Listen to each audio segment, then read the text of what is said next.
tayo pa'y kumpleto sa Panginoon. Amen. Praise God, hallelujah. Sige po, tayo po muna yung manalangin.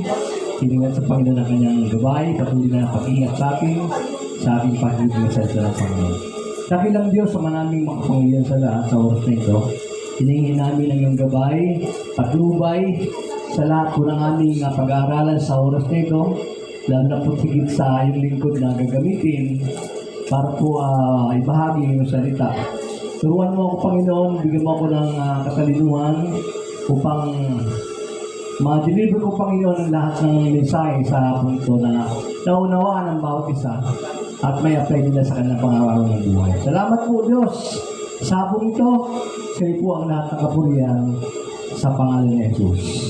Amen. Isa pa po, mabiyayang hapon po sa bawat isa. Purihan Panginoon. So ito na po yung last po ng part 1. It's about learning the dynamics of faith na the sixth sense po. Ito po yung pananampalataya. So marami po yung tinalakay nung nakarang linggo. Sa oras naman po na ito ay ating po talakayin na tungkol din po sa pananampalataya. Ito po yung last po ng season 1 po natin sa pananampalataya. Okay. Nung tayo po na born again, alam man o hindi, whether you like it or not, hindi mo alam, may pananampalataya na po tayo. Ang tao lang po hindi born again, o hindi pa tumanggap sa Panginoon, siya po yung walang pananampalataya, di ba? Kasi pinag-aralan natin noon, ang pananampalataya ay nanggaling saan? Sa pakikinig at pakikinig ng salita ng Diyos. Di ba yung pattern nga doon? Kaya merong sinugo para mangaral at para magkaroon ng pananampalataya, at kapag nagkaroon ng pananampalataya, siya ay lalapit sa Panginoon, tumawag sa Panginoon, at kapag siya tumawag, siya ay maliligtas, di ba? So yun yung pattern doon. So sa oras po na ito, ating po pag-aralan na ang pananampalataya po ay meron na po tayo bilang mga anak ng Diyos. Meron na po tayo pananampalataya. Kaya naman po mga kapatid, ang pananampalataya ay hindi po saklaw doon sa 5 senses po natin. Hindi po saklaw doon sa ating tinalakay na seeing, hearing, di ba? Limang pandaman natin. Hindi po doon nakabata yung ating paniwala. Kasi po, ang ating pananampalataya is spiritual. Di ba? Ang ating pananampalataya ay saan po nakabase? Ito po ay nakabase sa salita ng Diyos. True faith is based on Scripture. Nakabase lamang po sa salita ng Diyos.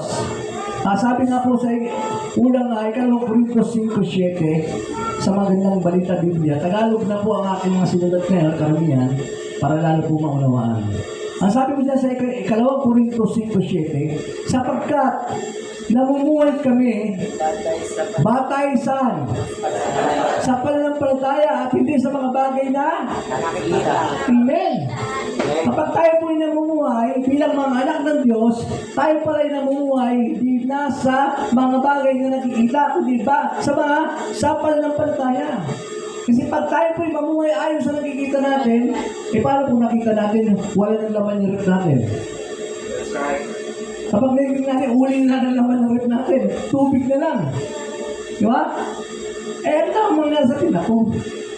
Kaya nga po, ang mahalaga talaga sa Kristiyan, dapat mamuhay siya sa pananampalataya. Kasi ang labanan po natin ngayon ay sa pananampalataya. Ang kaaway po, tinalo na po ng Panginoon eh. Ang labanan ngayon is faith. Di ba? You are fighting sa pamamagitan po ng pananampalataya.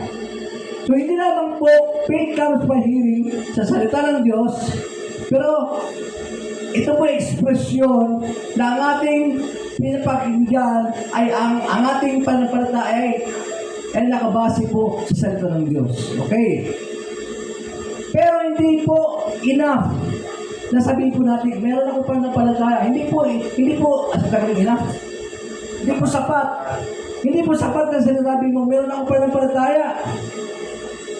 Ang tanong po, saan pananampalataya? Anong pananampalataya ba? At ano ang basihan ng pananampalataya mo? Sabi ko kanina, ang ating pananampalataya ay nakabase lamang saan? Sa sinasabi ng salita ng Diyos. Kapag ang panampalataya mo, ako nanampalataya sa ganito. Pero pagdating naman sa salita ng Diyos, hindi nakalagay, wala po mga kapatid.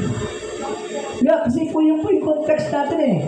Kapag ang faith natin wala sa Bible, hindi po mangyayari panampalataya natin. Kasi nagpipray tayo, nanampalataya ako, Panginoon, na manalo ako sa sugal. Nasa Bible ba yun? Hindi po. Pero pag sinabi ng Bible, magaling ka na, nasa Bible ba yun? Amen. So, panampalataya ka doon. Kasi ang panampalataya natin ay nakabase sa salita ng Panginoon. Kaya nga po mahalaga talaga na tayo talaga mag-aral, makinig, mag-meditate, mag-memorize ng salita ng Panginoon para po, lalo po natin maging mature tayo sa pangangit ng panampalataya. Okay? Romans 4:20-21. Katulad po ni Abraham, at pinag-aralan natin yung nakarang linggo. Ang batayan ni Abraham sa kanyang panampalataya ay asan? Sa pangako ng Diyos. Amen. Diba? Ang batayan niya yung pangako ng Panginoon. At ang pangako ng Panginoon ay spoken word pa lang. Pero tayo, ang batayan natin sa salita ng Panginoon, the written word.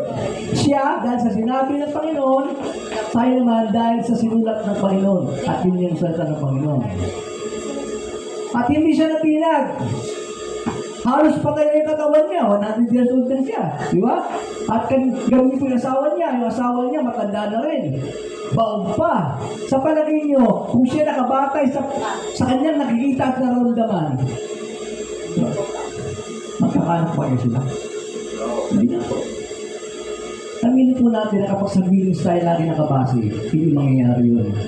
Siguro, di ba may verse nga po sa Bible doon na si Sarah po natawa. Natawa siya na sinabi ng Panginoon, magkakanak pa kayo. Parang natawa si Sarah. Eh, inilibit na siya ng angel eh. Ba't ka natatawa, Sarah? Pag sinabi ng Panginoon, ang Panginoon kasi may palabra di honor eh. Pag sinabi niya magkakanak ka. Pero pag wala siyang sinabi, hindi mangyayari sa iyo yun.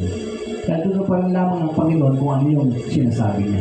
At doon pa rin lamang ng Panginoon sa ating ngayon kung ano yung nakasulat sa kanyang salita. Sa Romans 4:20-21, saan ba nakatuon si Abraham? Saan? Pangako ng Diyos. Amen. Nakatuon yung pananampalataya ni Abraham sa pangako ng Diyos. Sabi, bibigyan ko ng anak. At ang anak niya, dami ng bituin. At sindami ng buhangin, di ba? Yung magiging anak niyo. Sa Romans 4:20-21, magandang balita Biblia. Hindi siya nagalinlangan sa pangako ng Diyos sa halip. Ano siya? Sa halip? Lalo siyang tumakas. Lalo siyang lumakas. Amen. Amen. Amen. Kapag pinangakuhan ka pala at nabasa mo sa salita ng Panginoon pangako niya, huwag ka pahinaan ng loob, lalo ka pa dapat lalakas. Amen. Lord, salamat po sa pagsabi ko, so you will supply all my needs according to your riches and glory. Dapat maging malakas ka. Kapag binasa mo, wala pang problema na dumating sa'yo na hindi mo kayang resolvahin, kundi pagdating ng problema, magbibigay siya ng solusyon. Lalo lalakas ka. Ang sabi ng Panginoon sa Jeremiah 3:3, tumawag ka sa akin at ipapakita ko sa iyo mga bagay na hindi mo pa nalalaman. Amen. Dapat lumakas tayo, ganun din si Abraham. Lalo siyang lumakas dahil sa kanyang panampalataya at nagpuri siya sa Diyos. Amen. Kasi pag nagpupuri tayo, lalong-lalong magkakaroon tayo ng kalakasan. Kaya minsan, pagka itulima tayo, ibig na magpuri tayo, dinadaan natin sa hugot, mga hugot. Diba sa Facebook, yun ang ating lagi, hugot. Mga kapatid, magpuri ka sa Panginoon. Kung hindi man nakikita ng iyong mga mata, hindi man naramdaman ang iyong pakiramdam, akala mo lang wala, pero mayroon yan kapag palatay ka sa Panginoon. Kasi sinabi niya eh. Di ba? Sinabi niya eh. Sabi doon, nagpuri siya sa Diyos at lubos siyang naniwala na tutuparin ng Diyos ang ipinangako nito. At tanong, Lord, kailan ba, Panginoon? Nagtanong kaya si Abraham, Panginoon, wala hindi siya tanong eh, wala nakalagay din eh. Hindi siya nagtanong basta, ang mahalaga po, si Abraham ay nagtiwala sa pangako ng Diyos at alam naman natin matagal nangyari yun, pero tinupad ng Diyos ang kanyang pangako. Kasi kailanman ang Diyos ay hindi nagbabago. May palabra din mo siya. Abraham's faith was based on spoken promise of God. Nakabase doon yung kanyang pananampalataya. But our faith is based on the written promise of God's glory. Kaya napakahalaga talaga mga kapatid na magbabasa po tayo ng Bible. Napakahalaga talaga, kung di marunong basa, napakahalaga na makinig ng salita ng Diyos. Sa pamamagitan ng pagsisimba, sa pamamagitan ng Bible study, sa pamamagitan ng ako, kumpleto na tayo ngayon, Facebook na po, may mga mensahe ng salita ng Diyos na naayos ang biyaya ng Panginoon. Nagkakaroon tayo palang para tayo doon. Sabi sa 2 Korinto 1:20, magandang balik sa Biblia. Sapagkat kay Kristo, ang lahat ng pangako ng Diyos ay palaging oo. Yes! Dahil dito, nakasagot tayo ng Amen sa pamagitan niya para sa kaluluhati ng Diyos. Ang sa Panginoon po talaga lahat ay yes. Kapag ikaw ay nanalangin na ayon sa kanyang salita, yes. Ang kinila po natin, yes. Diba sa Panginoon? Ang paggamit po ng pananampalataya ay dapat po nasa parisukat mo ng kaugnayan natin kay Kristo na nakasulat po sa kanyang salita, sa kanyang pangako. Kaya kung ikaw po ay anak ng Diyos, tanda po natin, bantayan natin ang pangako ng Panginoon sa Bible o sa pakinggan natin. Bantayan natin, ano yung mga pangako ng Panginoon doon? Hindi lang bantayan, markahan natin. Kung yung Bible kayo markahan nyo, lagyan nyo na kulay o buhitan nyo. Ano pa? Pananampalataya natin yung katapatan ng Panginoon ng Diyos sa buhay po natin. Kasi kapag ganun po tayo, natututo tayo. Di ba? Kasi pag nakikinig lang tayo, 72% po niyan, baka sa Merkulis po, hindi niya na alam yung sinasabi ko na kalimutan nila. Kaya nga po, binibidyo po natin para po ma-review po ninyo. Pwede niyo po panoorin doon yung mga palang pinag-aralan namin, pwede mo reviewin, di ba? At pwede mong isuot po sa notebook. Hindi tayo pwedeng gumamit na pananampalataya. Saan? Lagpas doon sa sukat ng kalooban ng Diyos na nakasulat sa Bible. Hindi mo pwede pananampalataya yung hindi nakasulat sa Bible. Dahil kapag alam natin na ito nakalagay sa Bible, kumpiyansa tayo na ito'y tutugunin po ng Panginoon. 1 John 5:14-15. Sabi diyan, Tagalog ko na rin po sinulat dito. May lakas loob tayong lumapit sa Kanya. Yan ha? Hindi na po yung nahihiya tayo. May lakas loob na tayo. Bakit may lakas loob tayo? Kasi alam natin na tutugunin niya, di ba? Dahil alam natin ibibigay niya ang anumang hingin natin kung ito'y naayon sa kanyang kalooban. At dahil alam natin, pinapakinggan niya na tayo, alam din natin, ibinibigay niya ang bawat hinihiling natin sa kanya. And this is the confidence that we have in Him, that whosoever you ask in His name, He hears us. Tinutubo tayo ng Panginoon. Kaya maaari po natin ang ginin. Nagamit po yung pananampalataya natin. Anumang ayon sa kalooban ng Diyos.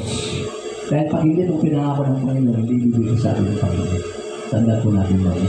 Kapag hindi niya pinangako sa atin, huwag po natin ipinin yun. Kasi yun lang pangako niya ang bibigay ng Panginoon. Hindi siya obligado. Hindi obligado ang Diyos na bigay sa iyo ang hindi niya pinangako sa iyo. Kaya alam natin yung pangako ng Diyos. Ano ba ang pangako ng Diyos sa Bible? Kailan pa bang verse sa Bible na nangako ang Panginoon? Ilang verse na ba sa Bible ang memorize po natin? Baka dyan discipline pa rin po. Maganda naman po. Ako, unang natutunan ko dyan 16. Sumunod, 2 Corinthians 5:17. Kailangan lang nag-memorize ka.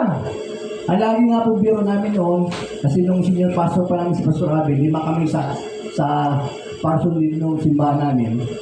Pag umaga, ang almusal namin ay chocolate rice. Kasi 30 pesos lang yung allowance namin Pagdating ng tanghali, fried rice. Walang ulam yun Pagdating ng gabi, memorize na. Kasi wala na ipakain. Kaya kailangan din yung Bible, basahin mo, pakinggan mo, basahin mo, i-memorize mo. Bakit? Dati ng panahon, mawawala na po yung Bible. Sa China po ngayon, ang Bible po ay pinapalitan.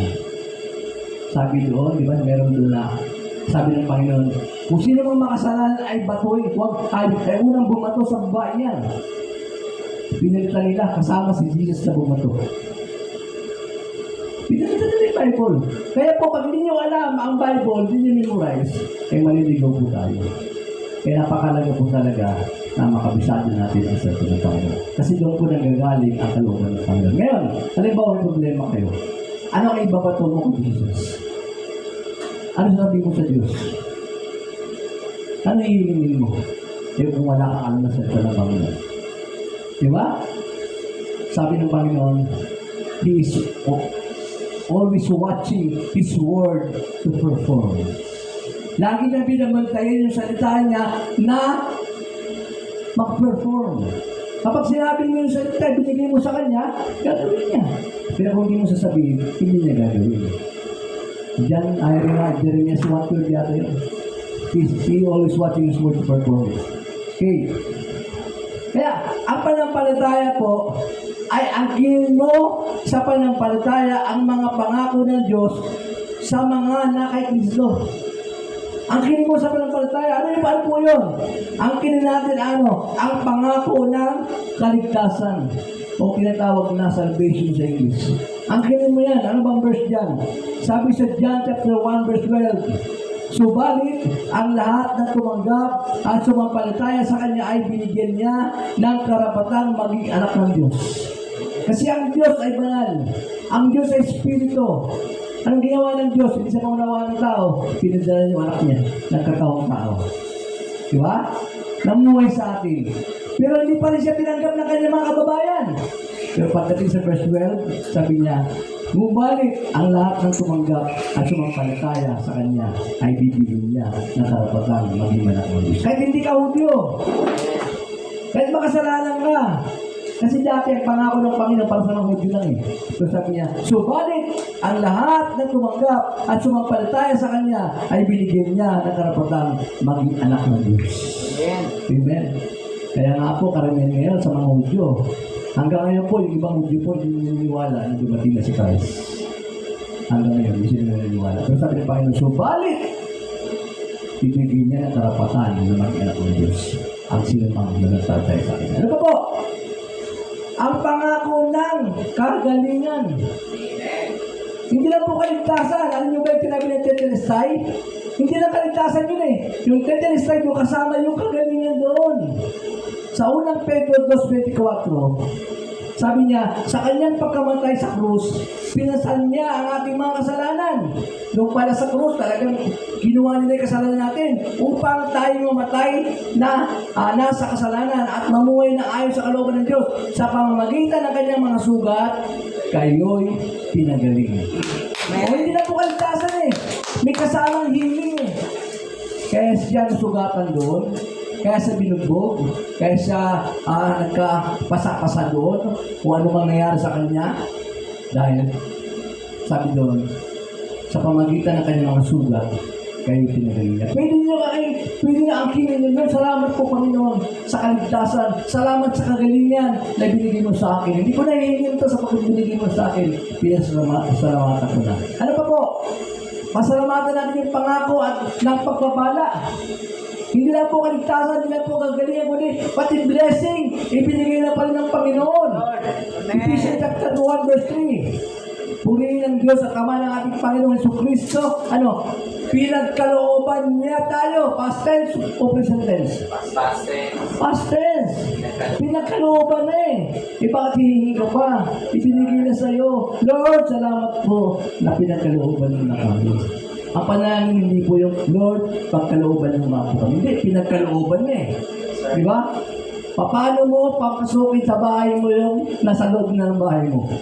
Kaya nga po yung kanta, Come, Holy Spirit, I need you. Paano papasukin ang Holy Spirit eh? Pumasok na nga sa'yo, tumanggap ka sa akin eh. Nandito na yung Holy Spirit eh. Ba't kakatayin pa yung Holy Spirit? Meron pa isang kanta. Create in me a clean heart, O God. Pusong dalisay ang akin. Pag ikaw ay tumanggap sa Panginoon, bibigyan ka niya na ng pusong dalisay. Amen. God create us at natin. Noon, pwede awitin sa mga believer yun. Pero once na ikaw ay naging Kristiyano na, ikaw ay binago na. Kompleto ka na nga sa Panginoon. At hindi lang po yan blessing. Nangako din po ang Panginoon ng kasaganaan. Prosperity. Sa 2 Corinthians 8:9, magandang balita Biblia, hindi kaila sa inyo ang kagandang loob ng ating Panginoong Jesucristo na kahit na mayaman si Jesus ay naging dukha upang maging mayaman kayo sa pamamagitan ng kanyang pagiging dukha. Nagkaroon ng great exchange. Diba? Siya na matuwid, ibigay niya katiwiran sa atin. Tayo na makasalan, ibigay natin sa kanyang kasalanan. Sa kanya naman na mayaman, ibigay sa ating kayamanan.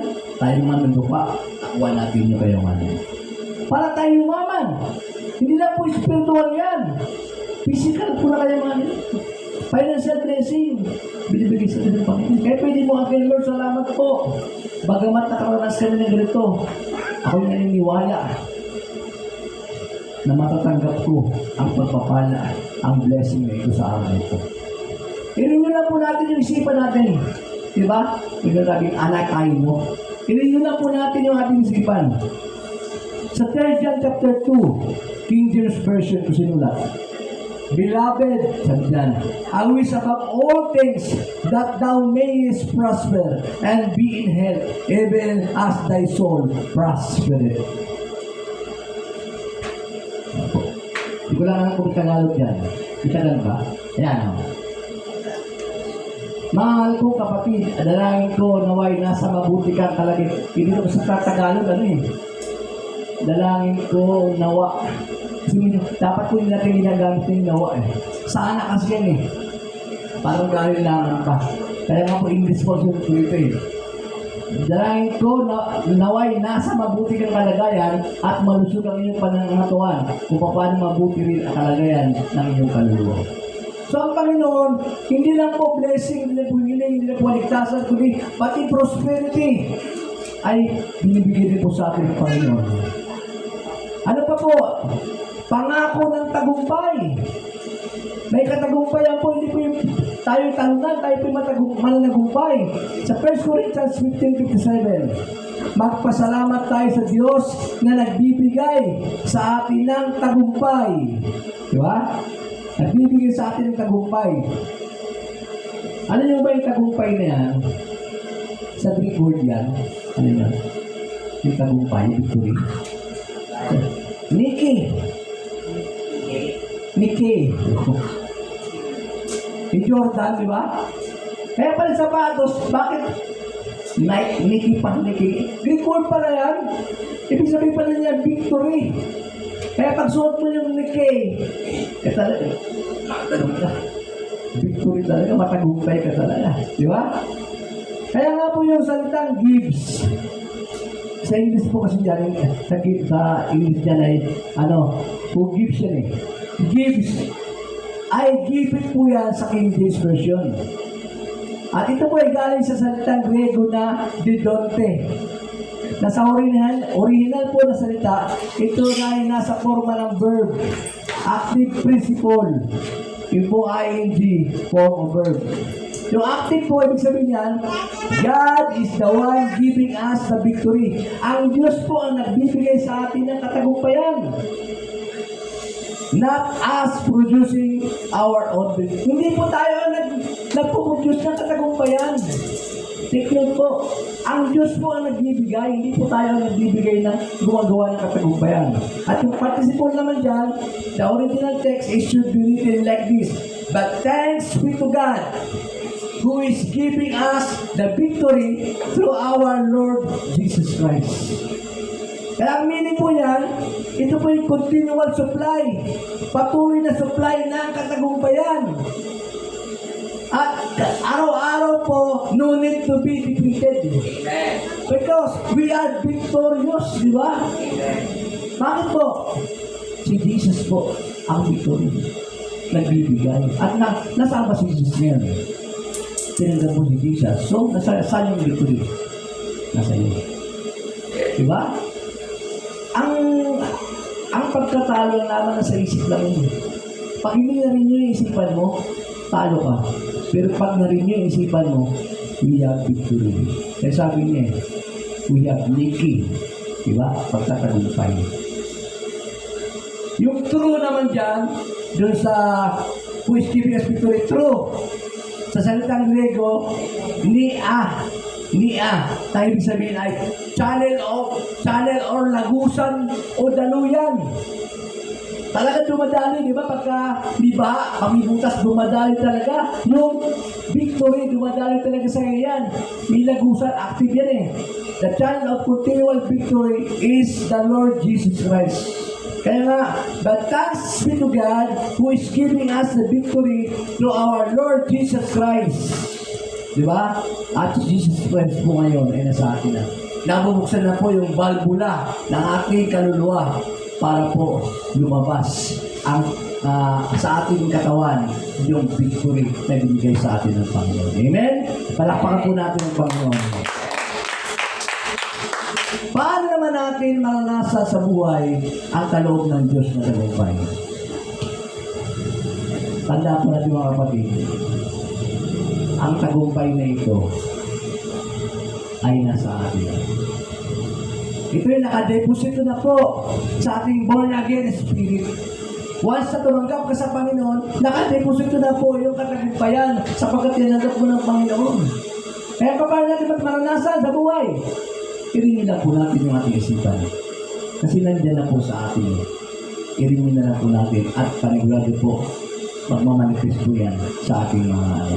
Lalabas yan sa ating kagawan. Okay. 1 John 5:4 sapagkat napagtagumpay na ng mga anak ng Diyos ang sanlibutan at nagtatagumpay tayo sa pamagitan ng hindi po sa pamagitan ng feelings. Tayo ay napagtagumpay na natin ang sanlibutan dahil sa pamamagitan ng pananampalataya. Hindi po sa pakiramdam ko tapos tagumpay, hindi po. Napagtagumpay natin dahil sa pananampalataya. Romans 6:14 sapagkat hindi na dapat maghari sa inyo ang kasalanan dahil kayo wala na sa ilalim ng kautusan kundi nasa ilalim na ng kagandahan ng Lord ng Diyos. Nung tumanggap tayo sa Panginoon, ano yun po? Way back 1987, tumanggap ako sa Panginoon. Dati kasi ako din nag-review eh. Pag nag-graduate ko ng high school, dahil binata ako noon, yung daliri ko, pinano ko ng sigarilyo yan. Lahat ng sigarilyo, tinikman ko. Pero nung ako tumanggap sa Panginoon, nagtaka ako bakit nawala ang lasa ko sa sigarilyo. Nawala talaga yung panlasa ko. Hindi po yung akong ano yan, yung ko naman hindi. Nawala talaga ang panlasa ko sa panindigan ng Diyos. Ang Panginoon po ang gumawa niya para sa Diyos. Kasi yan po yung ang halimbawa ng pagbabago eh. Ang pagbabago hindi po sa pamamagitan ng magsisimba lagi. Maganda magsimba. Pero hindi po yung prior na final na maraming bago ka. Hindi sa pamamagitan ng pag-rehab, hindi sa pamamagitan ng GMRC, o anumang mga seminar na hindi, sa pamamagitan lamang ng pagtanggap sa Panginoon, ang Diyos po ang nagbabago sa buhay ng tao. Kaya sabi diyan, sapagkat hindi na dapat mag-ari sa inyo ang kasalanan, dahil kayo wala na sa ilalim ng kautusan. Magkaroon ka na ng takot eh. Ano rin po ngayon? Kasawa po ako. Sabihin lang na isipan ko, magandang babae din ah. O, makikipag-chat sa babae. Hindi mo na gagawin eh, kasi nga, natatakot ka, nangitakot ka na sa Panginoon. Dahil nangyari na sa'yo dati, nagawa mo na. Di ba? Kaya sabi diyan, mahalaga talaga na, dahil sinabi na salita ng Diyos, dapat mag-aral sa inyong kasalanan, dapat hindi na mag-aral sa inyong kasalanan, dahil kayo'y wala na sa ilalim ng kautusan, kayo na po na sa ilalim na ng kaloob. Diba? Ng kalooban ng Diyos, ng grace po ng Panginoon. At hindi naman po dahil sa grace, dahil gagawa tayo ng kasalanan. Hindi po ganoon. Nakakahiya po. Sabi ko po sa inyo, nahihiya po ako mag-drive dahil violation ako kasi pastor po ako. Kasi pastor ka pa naman, one way, pinasok mo. So, para sa kasalanan po, nagawa ng kasalanan, ang pinaranas sa iyo ng Diyos ay mabuting, niligtas ka na niya. Pinaranas niya sa iyo ang buhay na masarap, ang buhay na masagana, pero ganyan pa rin gagawin mo dito. Hindi gagawin sa pamilya, nakakahiya po. Amen. Ay, dapat po natin ituon ang ating pananampalataya sa pangako ng Diyos para tayo po ay para po magkaroon tayo mananampalataya doon sa salita ng ating Panginoon. Faith is miraculous in nature. Ang pananampalataya po ay mapaghimala. Mapaghimala sa salita ng Diyos. Ang pananampalataya. Sa Matthew 17:19-20, sabi yan, pagkatapos ng sila na lamang, lumapit ang mga maalagad at tinanong si Jesus, bakit hindi po namin napalayas ang demonyo? Sumagot siya, dahil sa maliit ang inyong pananampalataya. Tandaan ninyo, kung kayo'y may pananampalataya sa Diyos, kasi laki ng buto ng mustasa, maaari ninyong sabihin sa bundok na ito, lumipat ka roon, at ito'y lilipat niya, tunay na walang bagay na hindi ninyo magagawa. Ito pong takpong ito, ang konteksto po ito mga kapatid, na naganap po ito ng Panginoong Jesus ay nasa bundok. At kasama niya po yung tatlong alagad na si Peter, si James, saka si John. Kasi, yan po, meron pong isang tatay dyan na lumapit sa mga alagad at nagsabi niya, may manubang karamdaman yung anak niya.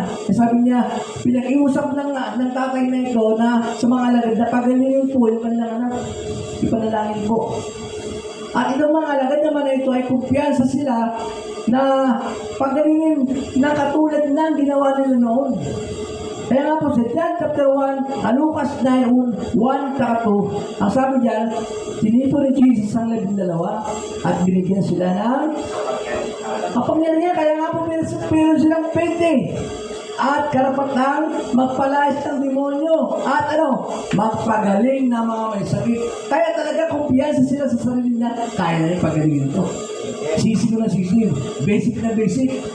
Ganun yung nangyari noon At sinubo siya ni Jesus upang mangaral tungkol sa karya ng Diyos at upang magpagaling ng mga sakit. Ngunit sa araw na yon, ang nangyari po ay kaiba. Ano po nangyari? Laglag yung panga nila. Bakit hindi namin mo mapalaya sa mapagaling ang bata-bata nito? Binigyan naman kami ng kapangyarihan ni Jesus Sabi niya, pagdating kaya nga po yung sa Matthew 17, sabi, kung kaya't palihim na lumapit ang mga alagad kay Jesus at tinanong nila kung bakit hindi nila mapagaling ang bata. Ano pong sagot ni Jesus? Dahil sa kanilang pag-aalilangan o unbelief. Hindi naman dahil wala silang faith May faith sila. Pero dun sa kanilang isip, nandun pa yung pag-aalilangan. Kasi pwede magsama yan Bagamat tayo Christian, may faith tayo, pero meron pa pong tinatawag na double-minded na pag-iisip. Hindi mo pwede puro tayo faith, pero sa ating isipan, meron din pong alilangan yan. Tinamin po yung Matthew 17:19-20. Pagkatapos ng sila na lamang, hindi pala yan.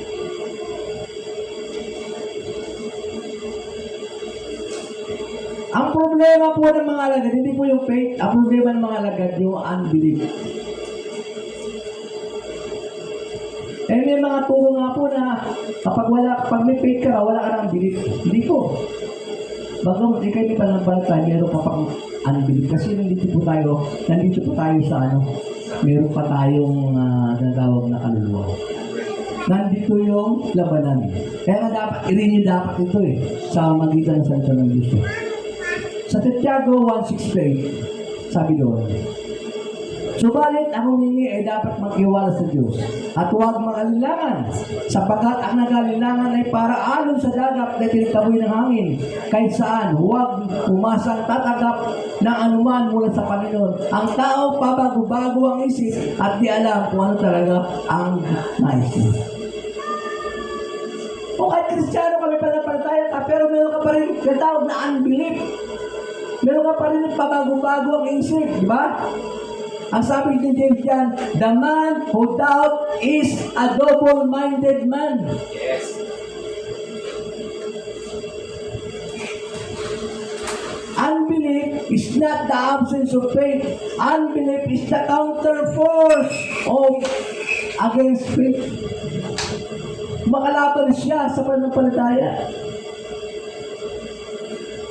Kaya yung mga alagad, gano'n na lang kumpiyansa nila. Hindi ka Panginoon ng kapangyarihan eh. Pero sa isang panila, nandun pa po yung unbelief. Sa Luke 9 verse 1-2, tinipon Jesus ang bigat. Babasa natin kanina. Kaya, gano'n lang nagulat sila na hindi nila mapagaling yung bata. Ngayon po, paano po? Ano po ang mga sabi kung bakit po tayo nagalinlangan? Una po, dahil po sa kamangmangan or ignorance. Pangalawa, dahil sa ating maling katuruan or wrong teaching. Pangatlo, dahil sa maling kaisipan or wrong thinking. Hindi mo kasi pwede i-exercise yung pananampalataya sa mga bagay na hindi mo alam. Paano mo hiling sa Diyos yung isang bagay na hindi mo alam na kalooban niya? Di ba? Ignorance yun. You cannot exercise faith beyond o lagpas pa doon sa aktual na kaalaman natin sa salita ng Diyos. Sabi nga po ng Bible sa Isaiah chapter 4 verse 6, my people are destroyed for lack of knowledge. Napapahamak daw yung kanyang sambayanan dahil sa kakulangan ng kaalaman. Ignorant din po. Ano pa? Wrong teaching. Sabi nga po dyan, faith comes by hearing. Di ba? Pero yung unbelief comes by hearing din. Doon sa maling pakikinig. Kung faith, nakikinapakinig ka ng positive, magkaroon ka na pa ng palataya. Pero kung nakapakinig ka naman ng puro patayan, puro pag-alala, problema, unbelief din po yung ating di ba? Yung mahilig din sa mga drama. Ako, may umiiyak ka na. Di ba? E pa, nagkaroon ka na pa ng palataya. Talaga? Nangaliwa yung ano ka eh. Pero pag pinapakinggan ng mga bagay na tungkol sa kagalingan, galing ka. Kaya faith may kahit mahiling eh. Nagtatransfer sa'yo yung kanina paparood mo. Sabi sa sabi sa Malakay chapter 3 verse 10, 3 verse 6, yung King James, for I am the Lord, I do not change. Di ba? Kasi yung mga wrong teaching na po ngayon, na hindi na daw naniniwala na ang salita ng Panginoon, na ang Panginoon hanggang ngayon nagpapagaling. Wala na lang himala. Sabi ko ni Nora, wala nang himala. Hindi na pwede yung paliyans-liyans ka pa, minatod na bubuwal. Hindi wala nang himala ngayon. Pero sabi ng Panginoon, for I am the Lord, I do not change. Hindi siya nagbabago. Kung nagpapagaling siya noon, hanggang ngayon, nagpapagaling ang ating Panginoon. Ano pa po? Lastly, bakit po? Because of wrong thinking. Kasi simula pa sa pagkabata, nasanay na tayo, sinasanay na tayo sa yung ating isipan sa mga filosofiya ng mundong ito, na to see is to believe. Kaya mahirap tayo maniwala eh. Kasi, to see is to believe eh. Hindi ko naman nakita, ba't ako maniniwala? Pero ang panampalataya po ay nagpas sa mga nakikita ng ating mga mata. Faith is perceiving as real fact what is not revealed to the senses. Yung po yung panampalataya. Kahit hindi mo nakikita, inililipan yung katotohanan, di ba? Na ito po yung nangyayari. Sa 2 Corinthians 5:7, for we walk by faith and not by sight.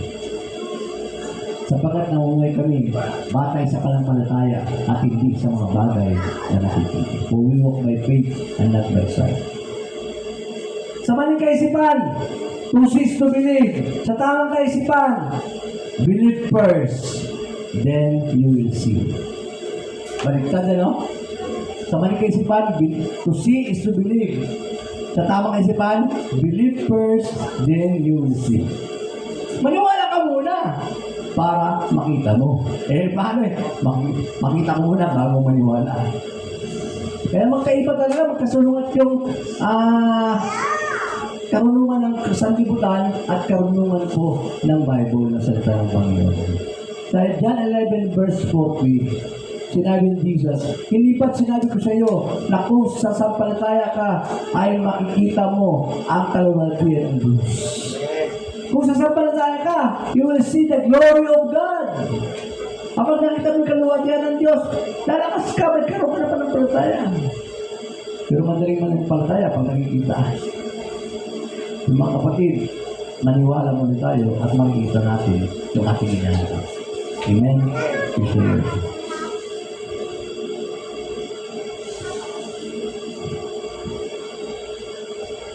Mark 9:23.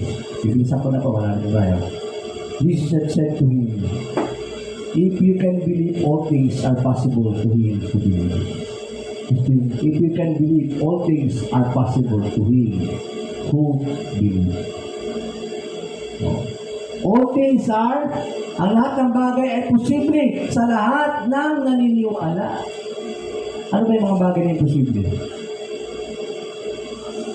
Kumita ako ng magkano ba ang imposible? Kumita ako ng 3,000 o 5,000 sa isang araw. Posible yun. Diba? Pero sa Panginoon wala akong posible. Imposible yun. Hindi ako kakagaling niya. Kasi nakikita ko na yung fact na ganito na hindi. Pero sa Panginoon po ay wala akong imposible. Sa Matthew 19:26, tinignan sila ni Jesus at sinabi, hindi ito magagawa ng tao, ngunit magagawa ng Diyos ang lahat ng bagay. Lagi natin basahin ang mga pangako ng Panginoon kasi hindi pa ng palataya eh. Habang binabasa natin at pinupost natin sa ating mga Facebook, sa TikTok, magkakaroon tayo ng palataya. Ang himala, lahat kaligtasan, kagalingan, kaginawaan, lahat ay sa pamamagitan ng pananampalataya lamang. Amen. Pero ang pinakadakila pong na himala ay kaligtasan. Amen. Yan po pinakadakilang himala. Bago magkagalingan, kaligtasan muna. Amen? Kasi kahit magaling ka, kung hindi ka naman ligtas ka nga, hindi ka naman magaling, magkakaroon ka na naman ng sakit, di ba? Ikuligtas ka, patuloy yung pagalingan sa'yo. Amen. Ephesians chapter 2 verse 8 ang ganyan, malapit na po tayo. Sapagkat dahil sa kagandaang loob ng Diyos, kayo ay naligtas sa pamamagitan ng pananampalataya. At ito'y kaloob ng Diyos at hindi mula sa inyong sarili. Hindi ito bunga ng inyong gawa, kaya't walang may pagmamalaki ang sinuman. Ang himala po ng kaligtasan, kagalingan ay sa pamamagitan lamang po ng pananampalataya. Lahat ng bagay, kaya sabi, we walk by faith and not by sight. Marcos 5:25-19. Kasama doon ang isang babae ng 12 taon ng dugo. Ito yung kwento ng isang babae, 12 verse na nagasan. Hirap na hirap siya sa sakit na taon na yun. At marami ng doktor ang sumulit sa kanya. Naubos ng kanyang ari-arian sa paggamot. Ngunit hindi pa rin siya gumagaling. Sa halip, lalo pang lumala ang kanyang karamdaman.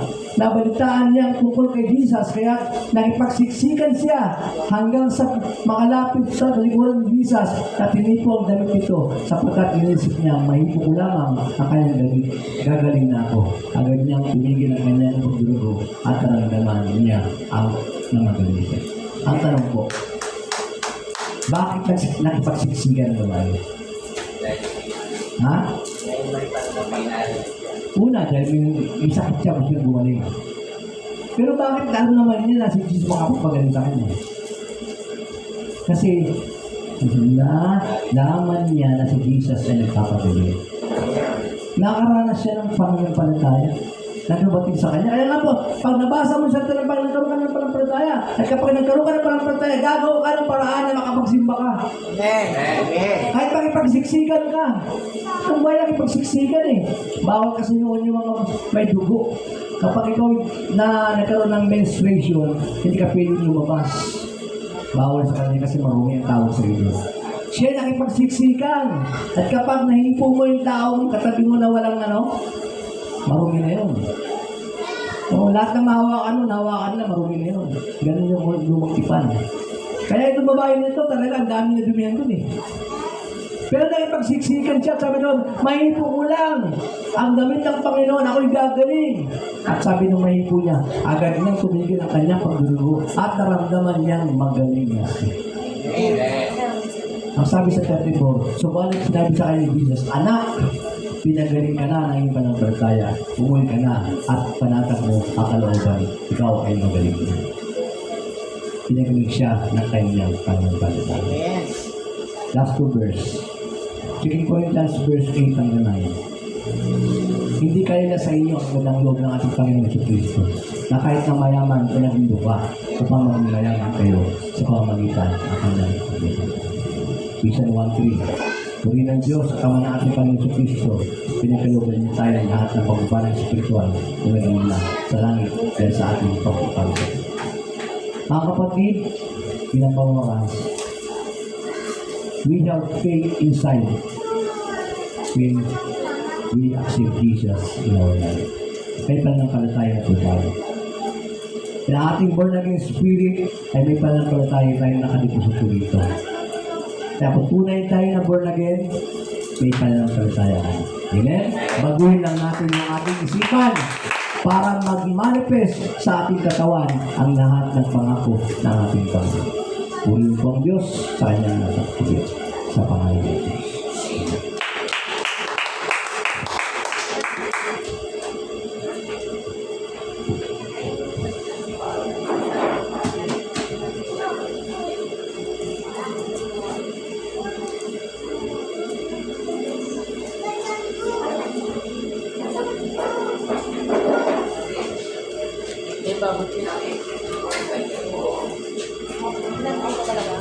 Apat.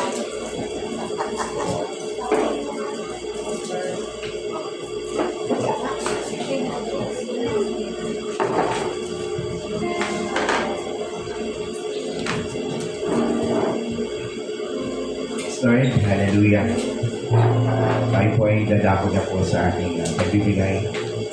Hallelujah, Jesus. Maraming Diyos, maraming pong salamat, Lord. Sa isang linggo ng aming buhay, Lord, na hindi mo kami binabayaan sa anumang aspeto ng aming mga buhay. Ikaw po ang patuloy na nagpapala sa aming mga hanap buhay, sa aming mga trabaho, Lord. Hallelujah, Jesus. Ano bang meron kami, Lord, ito ay galing lahat sa iyo, Panginoon. Kaya ang aming pagbibigay ng ito, Panginoon, ay response namin sa iyo ng pagmamahal mo sa amin. Hallelujah, Jesus. Lord, maraming pong salamat, Lord, sa mga saliping ito. Patunay po, Ama, na ang saliping ito ay magamit sa ikalalago ng iyong bahay sa mga Lord. Salamat po, Ama, sa mga anak mo, Lord, na magbibigay, Panginoon, sapagkat kami, Panginoon, ang unang nakatanggap sa iyo. Salamat po, Diyos, sa iyo po ang lahat ng pagpulit mo sa salamat sa tanging pangalan ng iyong anak na si Jesus. Amen.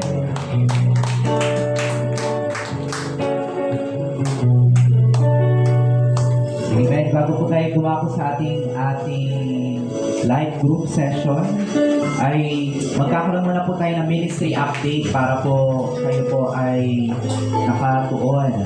Ngayon po sa church po natin, dahil na po may mga schedules po tayo na kailangan po nating i-adjust ng konti. Si Pastor po ang maglilid ng Sunday ng church. Until further notice po. Dahil siya rin naman po nag-start ng second year. Second year na po tayo ngayon sa Bible School. So, siya po ang facilitator doon. At sa Friday po, September 13, Friday 7 p.m. po, mag-start naman po yung first year. So, kung hindi po kayo nakapag-enroll ng first year, ay ngayon po yung chance nyo para kayo po ay mag-aral. Amen? So, alam nyo po, itong mga pag-aaral po na ito, nasa sa inyo po yan eh. Kasi this, intentional learning na po tayo ngayon. So, kung ayaw nyo po na mag-aral, huwag po kayo mag-submit. Pero kung gusto nyo po na talaga mag-participate sa pag-aaral, submit po kayo ng reflection paper kay Pastor. Siya po ang ating head facilitator ng second year. Ngayon po sa first year po, kung kayo naman po ay hindi nakapag first year, pwede po kayo. Friday po yun, 7 p.m. Amen?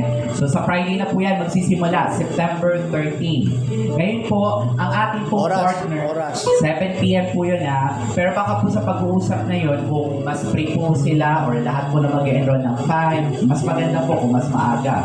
Pero 7 p.m. muna po sa Friday. Okay? Amen, kasi malalayo po yan Malalayo po yung mga ibang pupunta dito. So, ipag-pray po natin na kung pray po sila ng 5 po tayo mag-start. Okay, tapos po ang ating partner ministry po ng Himayuri, amen, ay mapapanood nyo na rin po yan sa A2Z Channel 11 at saka sa Light TV Channel 33. Yung mga awitin po natin dito, yung mga music video, and soon yung live worship na gaganapin po doon sa Light TV studio. So, ayan po, magandang good news po yan sa partner po natin sa Himayuri.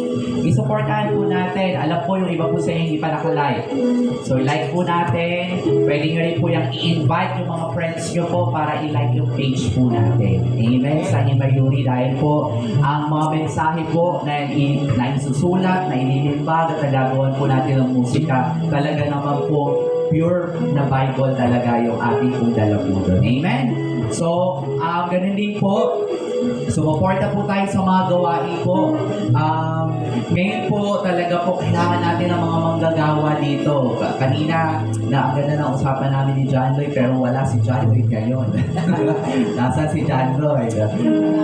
Okay, so ano po tayo, mag-participate po tayo. Kung meron pong naganay sa inyo, Pastor, dito, hindi po talaga ng Panginoon na magkaroon po tayo ng feeding program. Yan po. Kanya naman po si Pastor na kapag Thursday po, nandito din po ako, ng Friday po. So ano po tayo, ito na po yung mga panahon na kailangan gumawa po tayo. Amen? Ipag-pray po natin, magkaroon din tayo ng budget kasi kailangan na po natin ng re-roofing. Ayun, bumabagsak na po yung mga natin. Tawag doon yung Isame. Dahil po yan sa sunod-sunod na ulan, recently talagang umano na po siya, talagang bumaba. So ipag-pray po natin magkaroon tayo ng budget para sa re-roofing po niyan. At magkaroon din po tayo ng ministry sa Girona kasi alam niyo po, ang daming mga gustong umattend dito. Kaya yan lang po, dahil nga po talagang magbabiyahe po sila papunta dito. They are just requesting na sabi ko, Lord, bigyan niyo po kami ng mas magandang place para pagdausan na pwede natin maging sentro sa lahat, makaatin lahat ng mga naran. Okay? So yun lamang po, tumayo na po tayo lahat at tayo po ay mag-closing prayer na. Lord, marami pong salamat sa natapos na gawain mo sa oras pong ito. We truly love you, Lord. Salamat sa pagmamahal mo. Salamat sa mga natutunan po namin sa pamamagitan ni Pastor Nove. At salamat po sapagkat ito pong Sixth Sense Part 1. Ang tunay po na ang pananampalataya, Panginoon, na pinagkaloob niyo po sa amin.